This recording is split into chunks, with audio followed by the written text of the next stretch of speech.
Télérama, Cercle Polar, les dessous du roman noir. Bonjour et bienvenue dans le Cercle Polar. Bonjour Christine Ferniaud. Bonjour Michel Abesca.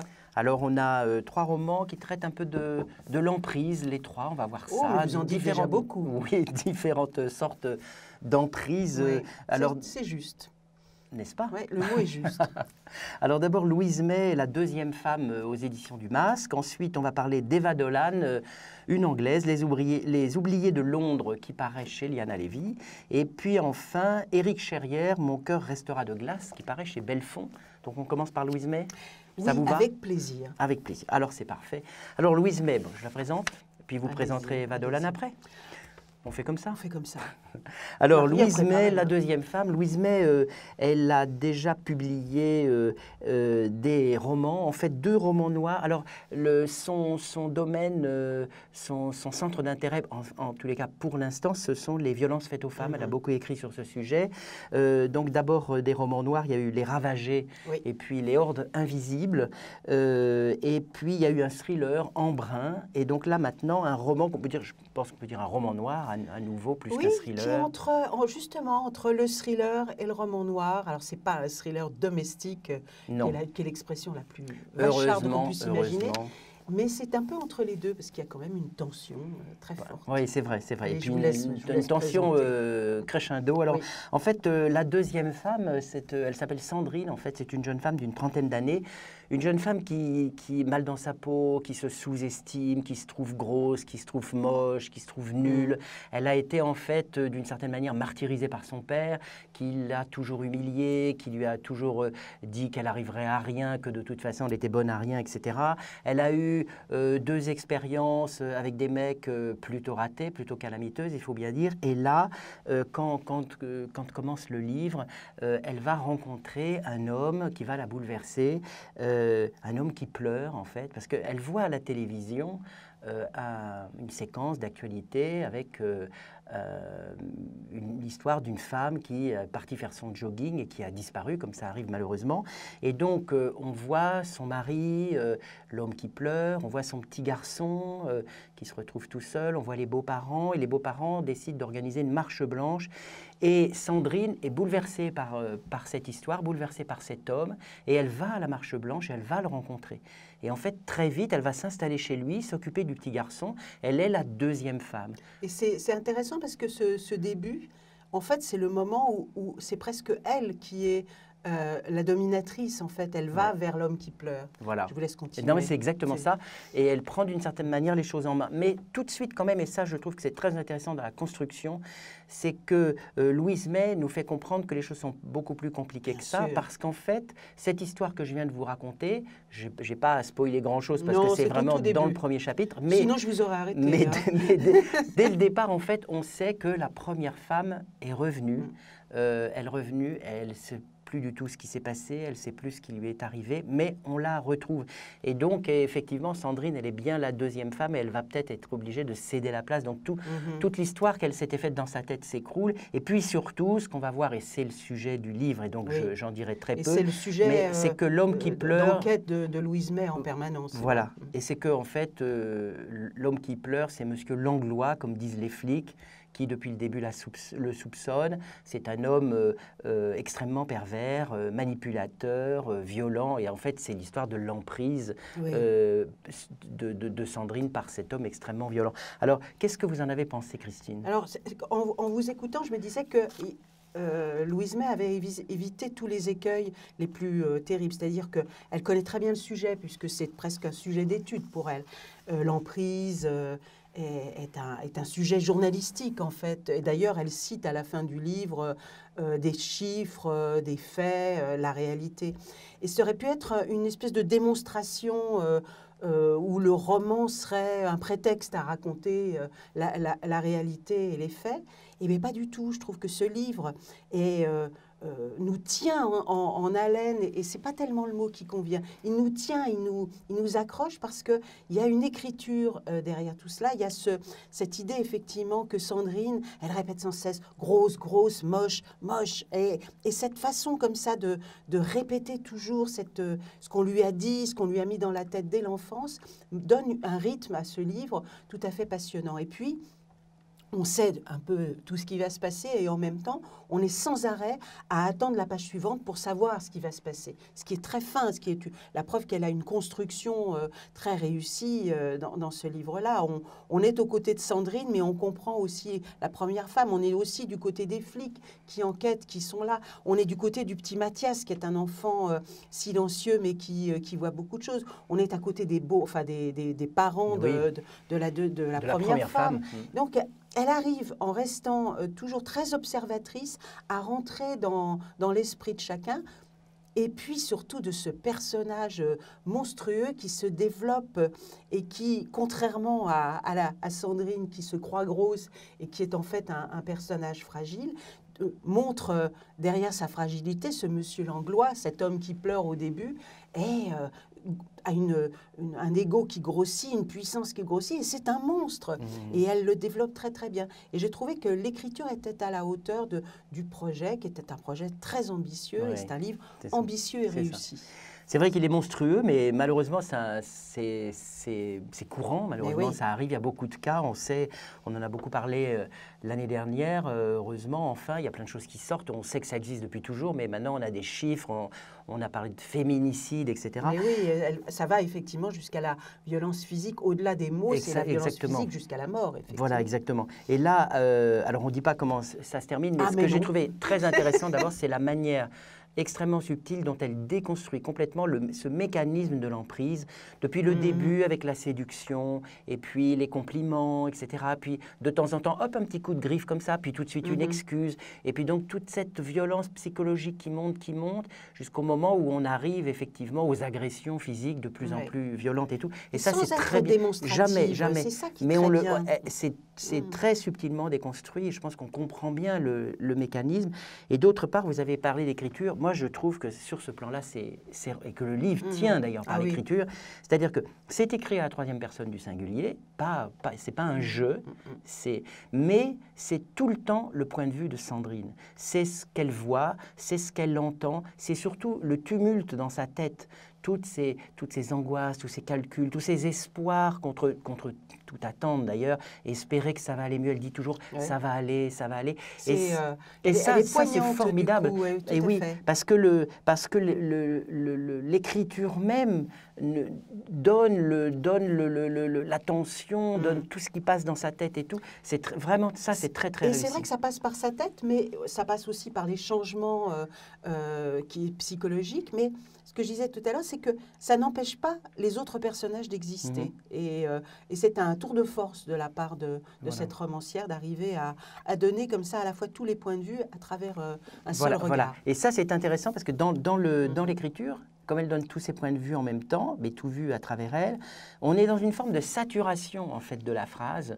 Il y a tellement d'informations que j'ai trouvé qu'il y avait vraiment une puissance d'écriture formidable. Donc vous disiez qu'effectivement c'est presque un sujet documentaire, que ça n'en est pas un, vraiment pas. C'est vraiment un objet littéraire. Grâce à son talent, c'est un roman et puis surtout c'est vrai que c'est un roman qui a un côté, ce côté thriller aussi, qui fait qu'on va aller jusqu'au bout avec angoisse, avec inquiétude, avec plaisir. C'est vraiment une grande réussite.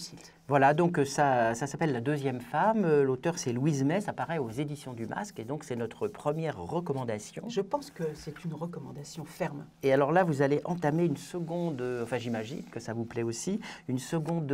alors, c'est pas une nouvelle, on a déjà parlé d'Eva Dolan dans le Cercle Polar. Alors, c'est quoi ce troisième roman? Alors, c'est bien de retrouver Eva Dolan, parce que c'est vrai elle est britannique, et elle avait écrit 2 romans qu'on avait beaucoup aimés, qu'on avait chroniqués à chaque fois. Oui. C'était Les chemins de la haine et Haine pour haine. Qui racontait une histoire d'enquêteur, alors avec un enquêteur qui est Zigic, qui est, lui, il est serbe, c'est ça, Oui, hein, serbe. oui, oui. Et Ferreira qui est d'origine portugaise, et ces deux personnages qui sont à la fois complémentaires et très différents, enquêtent sur des crimes de haine. On plongeait comme ça dans une Angleterre poisseuse, monstrueuse, raciste, et en même temps un racisme terriblement ordinaire. Et avec Les Oubliés de Londres, on a changé un petit peu de lieu et de personnage. C'est-à-dire elle a quitté un peu ses enquêteurs, elle les a laissés un peu tranquilles. Et je trouve qu'elle a eu tout à fait raison parce que cette fois, on est dans un Londres qui est en train de changer, une ville où effectivement, peu à peu, on casse les vieux immeubles, on vire les pauvres, on les remplace par des bobos londoniens. La gentrification est en train de se développer d'une manière énorme. Et on a de nouveau deux personnages, mais différents, c'est-à-dire une femme qui s'appelle Ella, qui est une jeune femme qui veut réussir dans la vie, qui est extrêmement sympathique, qui lutte pour le droit au logement, en quelque sorte. Oui. Elle est étudiante, d'ailleurs, elle fait une thèse sur les mouvements contestataires. Et Molly, qui est une femme d'une 60aine d'années et qui, elle aussi, a été une militante, qui a gardé ses convictions. Et ces deux femmes, il y a une grande sympathie l'une pour l'autre qui se développe. Et il y a un meurtre. Moi, je ne veux pas trop en dire parce que c'est au tout début, mais oui. C'est ce cadavre qui va rester près d'elle va créer tout un tas elles vont s'en débarrasser. Une situation de plus en plus complexe, de plus en plus policière en fait, parce qu'un cadavre qu'on essaye de jeter, de cacher, de justifier, la police va venir, les méfiances, les retournements de situation. Mais avec Eva Leland, ce qui est toujours le plus fort chez elle, c'est la société. Elle a écrit encore une fois un roman noir social où dans Les Oubliés de Londres, les pauvres sont toujours plus pauvres et la lutte sociale est quand même le plus important pour elle. Et c'est ça que je trouve toujours très fort chez elle. Mais qu'est-ce que vous en avez pensé, moi, Michel ? Je suis d'accord avec vous là-dessus. Elle a un regard très politique, Eva Dolan.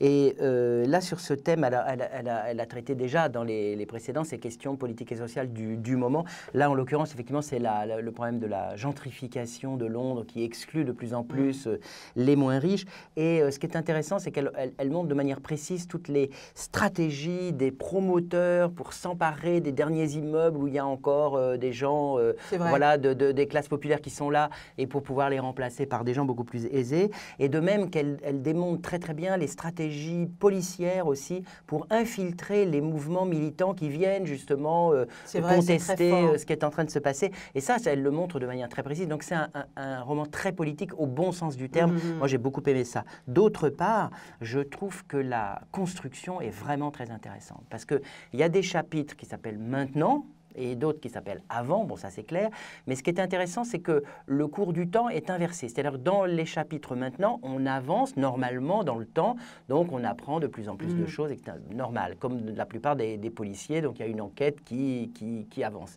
Mais ce qui est intéressant, c'est que dans Avant, ça recule en fait dans le temps, ça va à rebours du temps, donc on remonte et ça permet évidemment petit à petit d'éclairer le maintenant. Et ça, j'ai trouvé que c'était alors, on l'a déjà vu, c'est pas. Mais elle le fait très très bien. Et c'est bien qu'il y ait une espèce de double mouvement augmente le suspense et la tension. Donc sur le plan. Et on ne s'y perd jamais. Jamais. Ah non, jamais.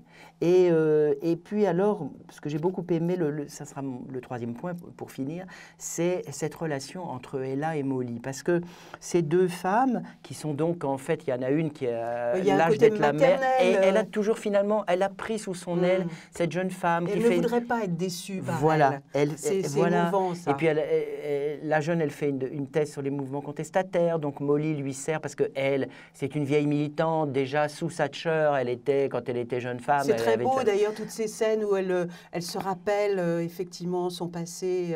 Et aussi, je vous ai coupé. Je voulais simplement dire que cette espèce de couple de personnages est là aussi d'emprise, parce que d'une certaine manière, la jeune va avoir une forme d'emprise sur la plus âgée, et petit à petit, Ella commence à changer son regard. Molly, pardon, la plus âgée, change son regard sur Ella.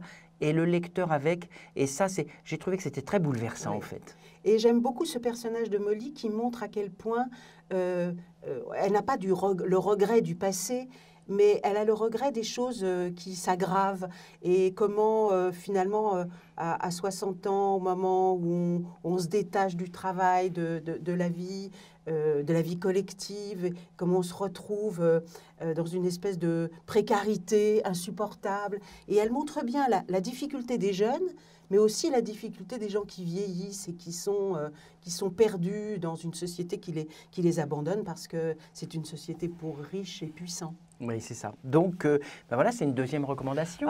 C'est un livre. Mais Eva Dollard, c'est vraiment un grand écrivain, je pense. Je suis tout à fait d'accord. Et là, le fait qu'elle ait quitté justement ses personnages habituels pour aller vers autre chose et le réussir comme elle le réussit, c'est la preuve qu'elle peut tout faire et qu'elle a de la puissance. Ah, tout à fait. Elle est en train de construire une œuvre, comme on dit. Donc là, ce troisième roman s'appelle Les Oubliés de Londres.